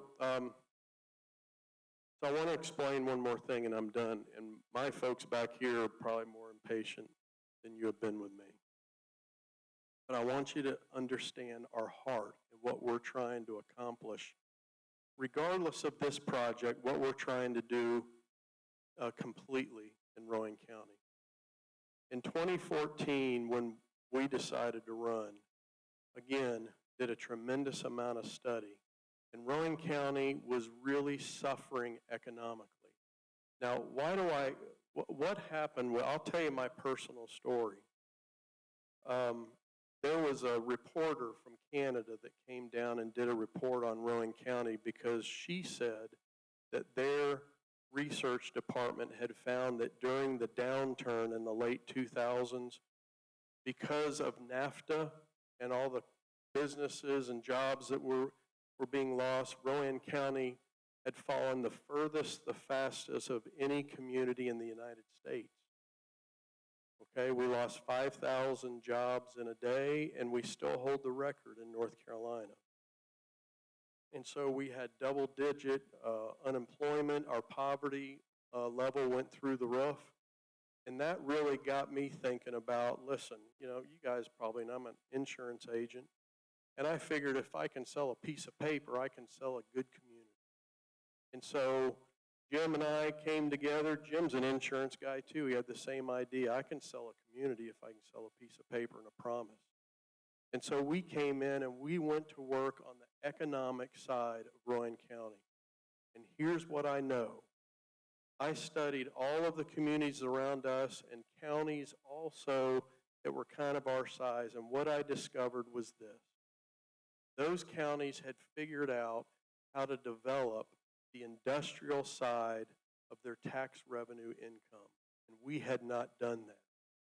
And so I began to ask, what does a healthy community revenue stream look like? And what I learned was, if you're going to be a healthy community, 60% of your tax revenue should come from residential, and 40% should come from commercial and industrial. Commercial being Dick's Sporting Goods, your restaurants, place where Marshalls, right, all that stuff, and industrial being the places where they're building stuff, and you know what industrial is. When we came in, that number was about 85 residential and 15 the other way. Now, if some of you got up and said, well, tell us how can we get out of this issue? We had a revaluation that went up. By the way, we were the lowest revaluation anywhere in our region. So it did go up. We understand that. But if you want to know how do we get our property taxes down, we do it through continuing to flip that number from 85-15 to 60-40. Where are we now? We've done a lot of work, and we're down to about 65. No, it's 75%, 25%. We still have a way to go. Now, again, I asked AI, I asked it a question. This was a year ago. And I said, if I had 25,000 acres and I wanted to build a town, how would I build an economy that's sustainable? And it verified for me I would want to be 40-60. You don't want 80 and 90% because everything then falls down on the taxpayers. If you got to build a school, then you pay for all of it. You understand? 90% of your revenue comes from residential, then you've got to pay for the school. You don't want to be too heavy the other way, though, because if you're an industrial town, look at up north when industry left. What happened? You ended up with a ghost town, and all of the taxes ended up falling on the residential owners, and you have what's called a tax spiral. You spiral down because the taxpayers are leaving. This is what's dangerous about jacking up corporate income tax. You say, oh, it's terrible, they're reducing them. But if you're the opposite and you're raising corporate taxes, then companies leave and they'll find that out. That's a problem. So we're trying to get to 60-40.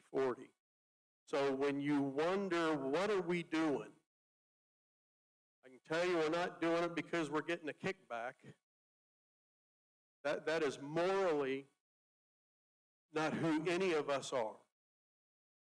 And I don't know what more to say about that. You can audit my tax return, you can look at my checkbook, you can do anything you want. That is not who we are.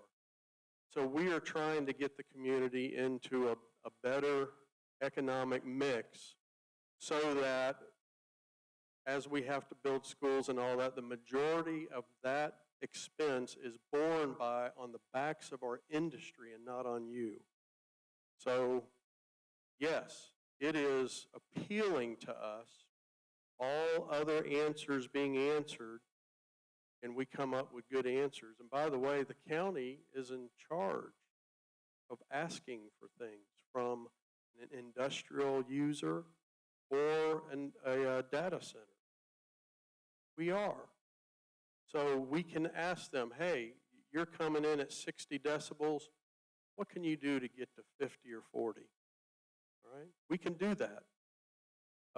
We can ask for tests once someone, if anyone, becomes identified. Those are things that is part of our due diligence that we would certainly do. We don't know. Absolutely.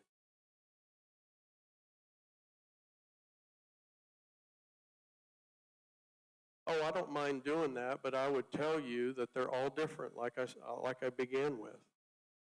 Oh, yeah, sure.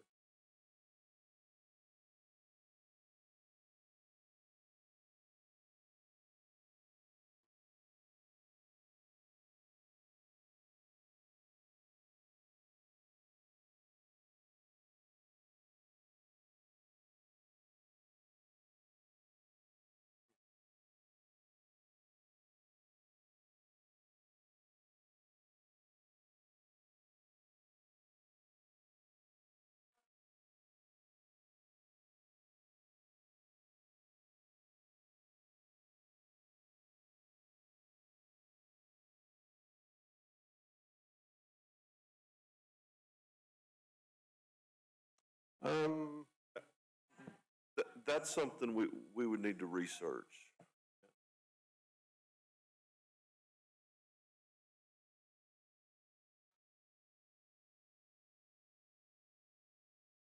Are there permits pulled for anything? So, well,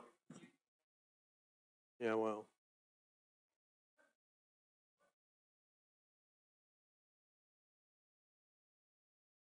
go ahead, Randy.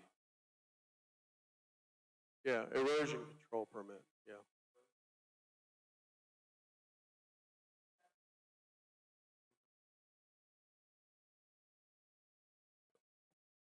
Yeah, so Well, he looked it up. That would be a county permit, or in some cases state, but there could be multiple state permits and county permits.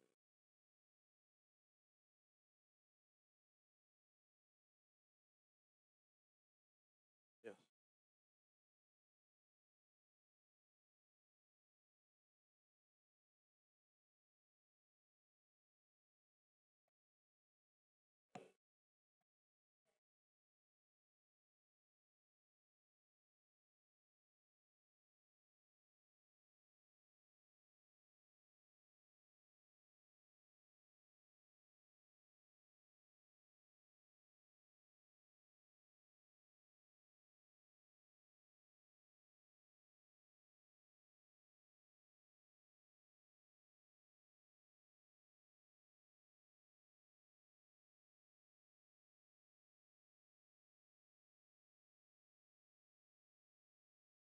Well, again, I live on your road and we just, how are you? So we just redid our wills and my kids get that house when we're gone. So, and our grandkids. And so we are worried about that as well. And I've read a list of things to you that we have made a list that we'll be asking. Okay, so we're not going to make a decision that we think is in the entire county's worst interest. We are interested in making a good decision, whether it's this project or any project that we do. And there's been some big ones. You know, Macy's is $850 million, and probably a couple thousand jobs after that. We had a lot of questions about that, right? But we didn't put moratoriums on the Macy's property before we even had a project, and we knew, are we talking about, in this case, is it going to be a closed loop system? Is it going to be fan systems? Is it going to be an open water system, or whatever they call it? I don't know. Yeah.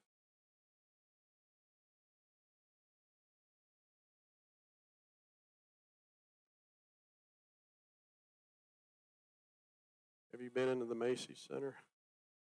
Yeah, it's an amazing place. Rod, do you want to?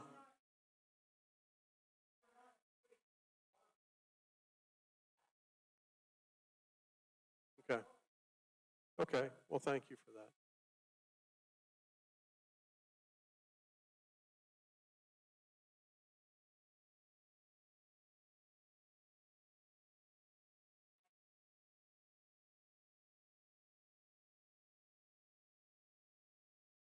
What questions do you still have? Yeah, and I've told you that is something absolutely we are concerned with as well, and we'll get the information on it. And I talked to Connie before, and I said, listen, I told you I've never stepped out here to do this before. I'm trying to be, the question is, is the county going to be open with you guys? I'm trying to be as honest and open with you guys as possible. And any bit of condescension is not at all what I have in mind. Now, I'll be honest with you. I think there's a lot of stuff that we've read. I've pointed out to you at least 3 things that have been circulated. They're absolutely factually not true. There's other stuff that we need to understand.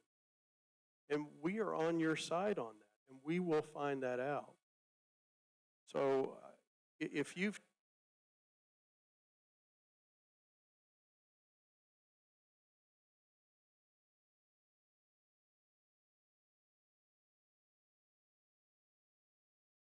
Well, yeah, do, yeah, I understand. Can we agree that we need to actually figure out if it's going to kill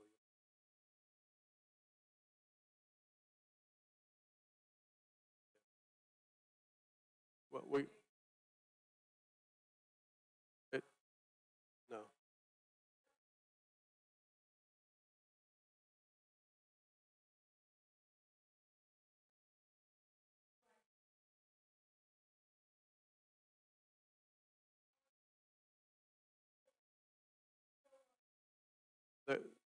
They're, they're bringing power in there for whatever comes. Anything, any, it would be either industrial or a data center. It could be manufacturing, it could be distribution. As soon as we get a call from the owner that says, hey, we've got someone interested in the land, Rod, is there anything you want to say you want to come up? Yeah,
well, we don't control if you're coming here to speak. So yeah.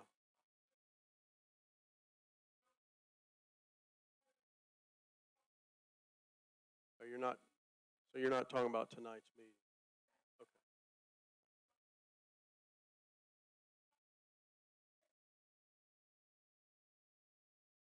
Well, it probably didn't mention AI. It probably would have mentioned that there was zoning changes being considered that would. So this guy back here with a black shirt on, before you leave, will you give him your name and your address? And we will check back because we keep records of who we send it to. Okay? So if you didn't, I don't know why, and we'll find that out. Yeah. Yeah. Yeah.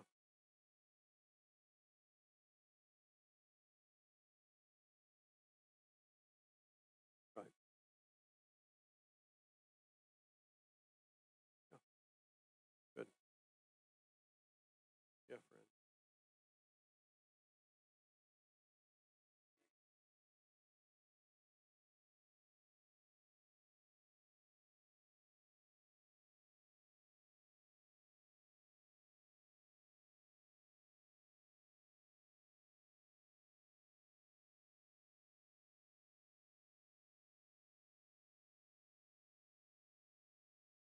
So hold on. So you've got a farming family, right? That isn't.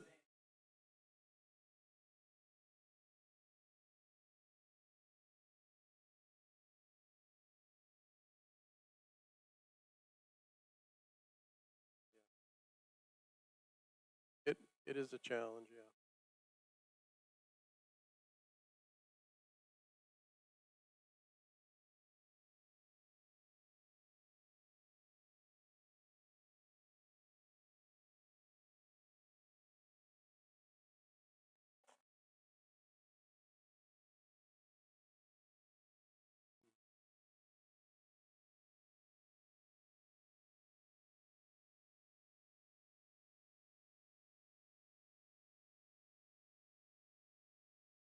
Yeah, so to address that real quickly, we have just passed a new land use plan that is much more restrictive. Um, when we started this, nothing was happening, so we weren't really worried about any of this. And then all of a sudden, boom, things started happening. So we quickly took on it's a 2-year project to rewrite an entire land use plan for the whole county. Carla Foster is the chair of our planning board. She ushered that through over a 2-year period. We just ratified that and passed that. So it identifies industrial zones. 85 is not going to be farmland, right? In the westbound lane of 85. Highway 70 is probably going to be an industrial corridor. Highway 29 is probably going to be an industrial corridor. But as we get into the eastern part of the county, as we get into the western part of the county that is so farmland intensive, we sought to protect that.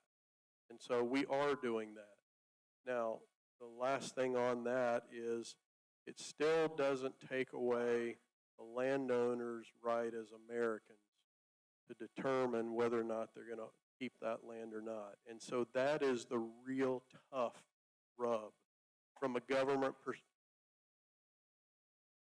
There is a way to do that, and they do that through putting it in a land trust. And so we just dedicated more money to the agriculture community to be able to pay for their attorneys to put money in land trusts. So the county is cooperating with that, and we're giving them an opportunity to do that. But there's still a problem. You do the math on 400 acres and 172 million. The local family that owned that land they didn't sell it for that. No. They sold it for a lot more than that, but then they turn and sold it to another developer, and you say, well, that's leaving the county. I don't think so. That value now, I'm not the tax guy. We don't have the tax guy here, but they paid that for it. That becomes market value, and that becomes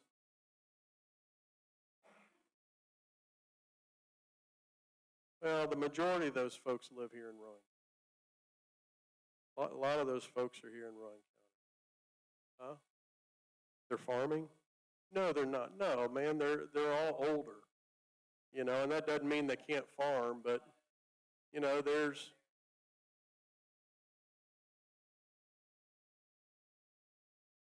because he was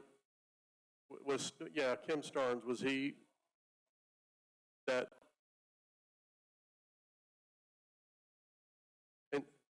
And we get that. Honestly, everyone here understands that. The question is, then what do you say to the owner? No, you're not allowed to sell it. Yeah. So the only other way is for if the federal government or the state government says we're going to put $50 billion into a fund that we're going to pay to farm owners not to sell, that's called a farmland preservation scheme.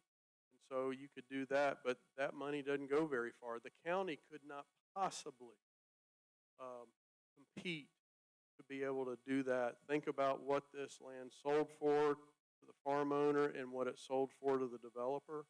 The difference is what, $150 million? You think the county can pay that family $150 million not to sell it? Of course not. Of course not. Yeah. And we'll be done after this, okay? Yeah.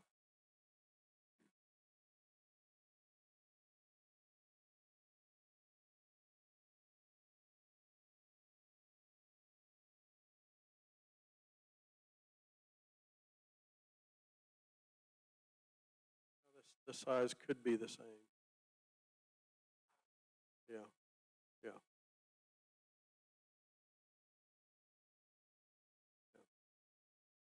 Yeah, you've given me something to study. I've done a tremendous, I've, yeah, yeah. Yeah, and you've given me something to do to study the difference between AI and a regular data center. So I'll certainly do that. But the questions are the same. Is it open loop? Is it closed loop? By the way, you know the biggest water user. Maybe I shouldn't bring it. Biggest water user is Duke Energy, right? Right? So they're pulling the water. They don't. No. I'm just saying they're much more of a water user than we are, or that any project like this would be. And they pull themselves directly out of the river and they put it back into the river. It doesn't come from clean. You know, it comes out dirty, they filter it, they do all that, and then they clean it before it goes back. But, no, I get that, I get that.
All right, I'm done. I'm sorry I've taken so long. Thank you for, Ray, and good to see you. Yeah, glad you're here. Yeah, good to see you. All right, to my fellow commissioners, I'm sorry.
Anna.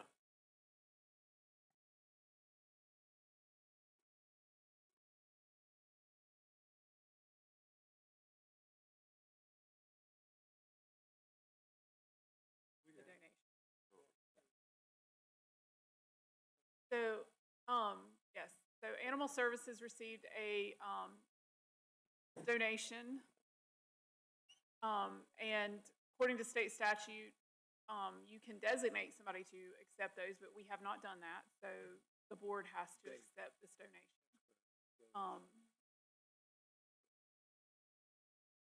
All All right, so this is that's a where- donation yes. of $456,435.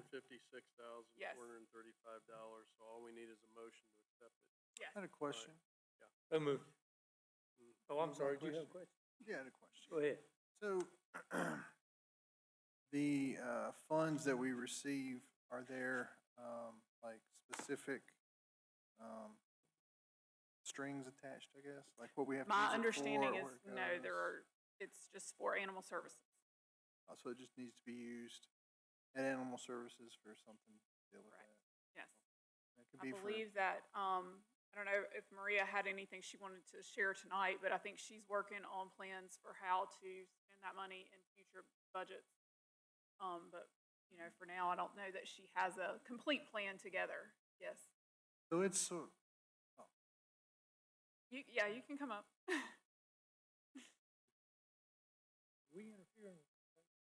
Hi, good evening. So I do have a few ideas of what the money could be used for. Can I pull it up on my phone real quick?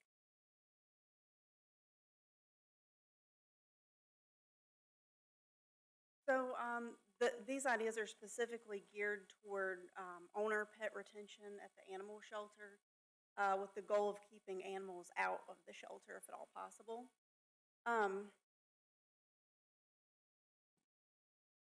So one of the ideas would be a public-facing spay-neuter voucher program for low-income Rowan County residents. This could help reduce unwanted litters, support responsible pet ownership, and provide direct assistance to families who may otherwise be unable to afford these services. The second idea would be resources for a long-term foster program for the shelter. It's something that we've been wanting to do for a while. Excuse me. So that could include the purchase of supplies for foster animals such as food, litter boxes, bowls, leashes, other items that would help support a foster program. And the last idea would be for limited emergency support for Rowan County pet owners who might be experiencing a temporary hardship. That could include short-term assistance such as pet food, animal houses, basic supplies, or other small-scale support that could help keep pets in homes. So those are just a couple ideas. There could be more in the future, but those were just. so do we have a foster program now, or is that something that would be, you're just expanding, or something new? Right now, we don't have a long-term foster care program. We just started a doggy day out foster care, but that's only for a couple hours during the day. But we would like to expand that into longer term. What is that? These are animals that you just go out and then come back later and get adopted later, or? So the long-term foster care program would be for animals that are currently in the shelter, with the idea that we could alleviate some space in the shelter kennels for a while, and the foster could do their own marketing in the foster homes, as well as training and. So what would our time frame be for long-term? I'd have to do a little bit more research on that, but probably offhand, maybe a couple of weeks. But I haven't looked into all of those specifics quite yet. Gotcha, okay, thank you. All right, we have a motion, we have a second. Second. All right, all in favor say aye. Aye. All right, thank you. Anna. This one TJ's got I a meant handle. TJ.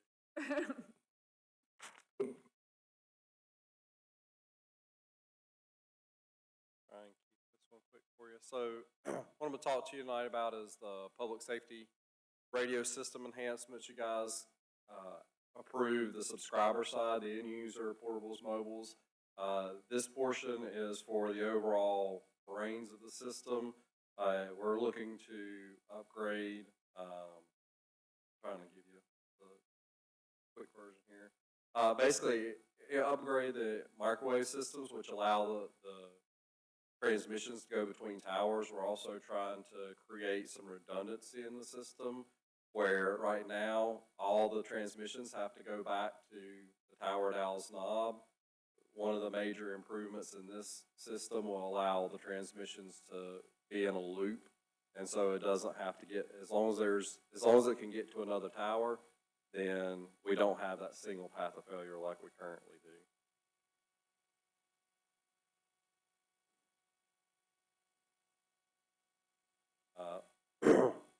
Let's see, the other major piece that we're doing as part of this project is safety enhancements to allow the radios to actually show where the officers are, firefighters, EMS, whenever they transmit, or even if the radio's idle at a certain cadence, about a minute and a half or so, it will automatically send out the AVL location of the radio. Where that helps us is more specifically on the law enforcement side. If the officers get out of their car and go on a chase, they're able, whenever they key up, to kind of give an update. The 911 center will be able to see where they are. So if they're running through a backyard and they don't know exactly where they're at, they're trying to give updates, the 911 staff can help get other officers there to them.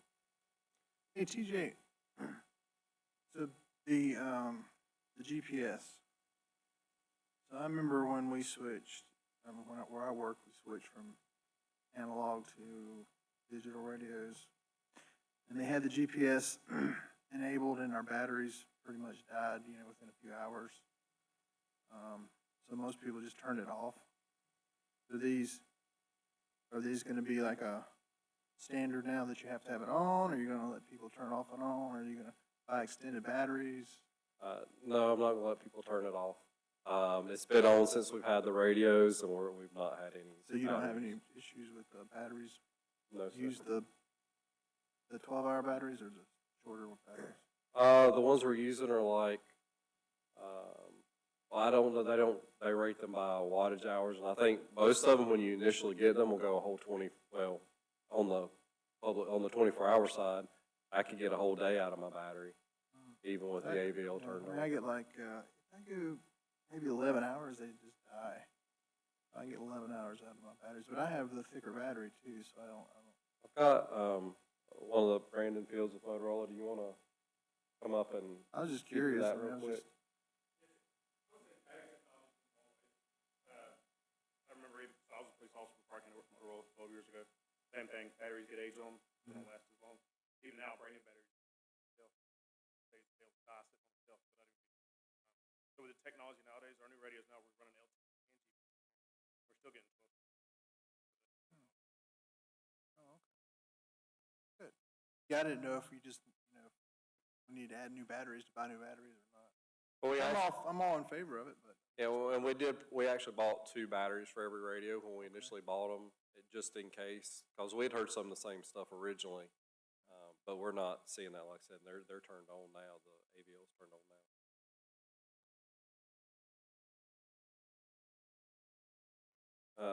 So just to bring back the total project that we're looking here is $5,364,138.60, and that's turnkey. So what we're asking for tonight is for you to authorize the manager to execute the statement of work document, which was in your packet, approve the budget amendment for the overall project, and approve the capital projects ordinance.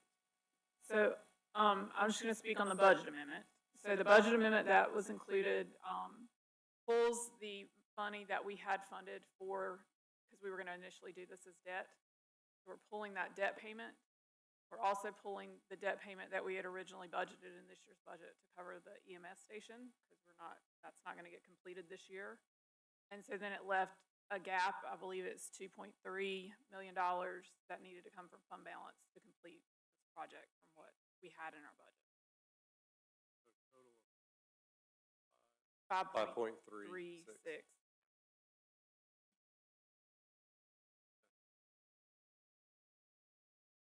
All right, so we'll need to authorize the manager to approve the budget amendment.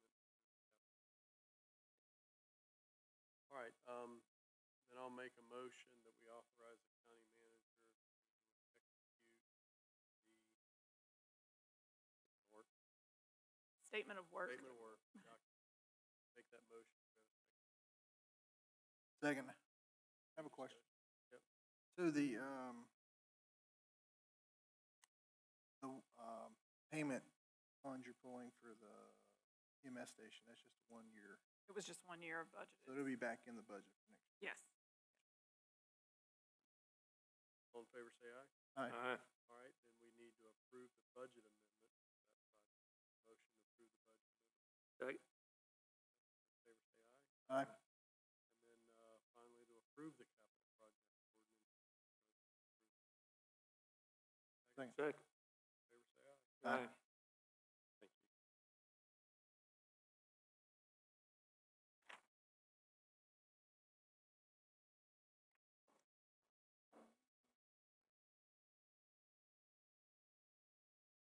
All right.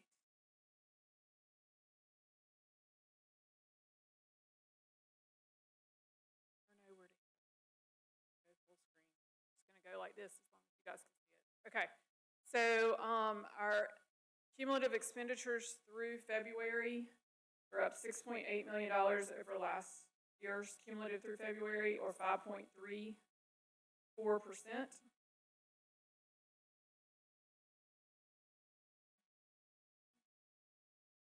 Oh, I went too far. Let me click. Yeah, okay.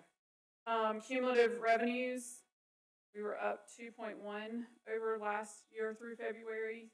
Revenues are 1.33%.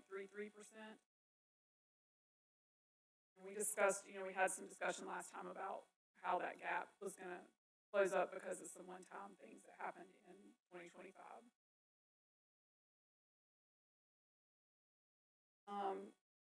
This is property taxes through January. They were up $5.9 million, or 5.52%.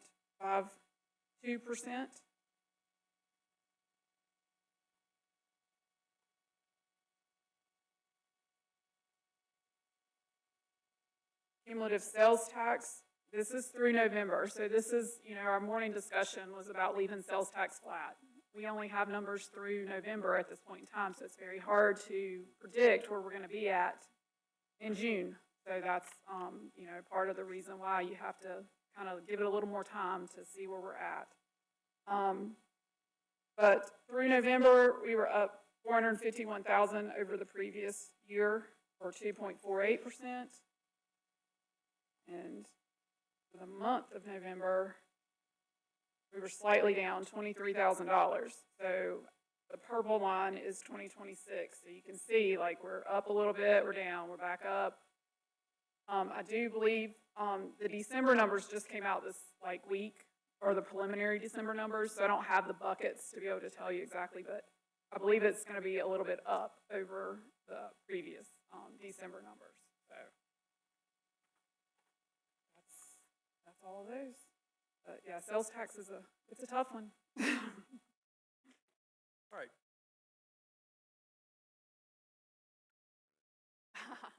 He gave me authority to make a motion that we adjourn. All right, second? All in favor say aye. Aye. Thank you.